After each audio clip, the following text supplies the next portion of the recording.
দেশের বাজারে এলো নতুন স্মার্টফোন ভিভো V30 লাইট। জমকালো অনুষ্ঠানে ফোনটি উন্মোচন করেন জনপ্রিয় তারকা ও ভিভোর শুভেচ্ছা দূত তাহসান রহমান খান। নতুন ভিভো V30 লাইট সূর্যের আলোতে রং বদলাবে, সাথে থাকবে 80 ওয়াট ফ্ল্যাশ চার্জ সহ 5000 মিলি এম্পিয়ারের ব্যাটারি, যা দেবে 4 বছরের ব্যাটারি হেলথ গ্যারান্টি।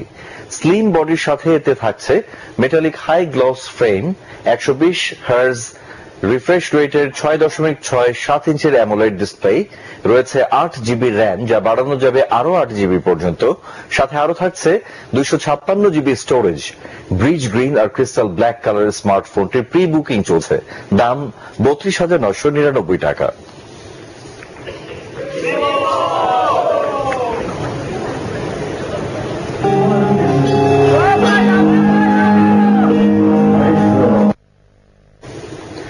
এ পর্যায়ে আন্তর্জাতিক সংবাদ।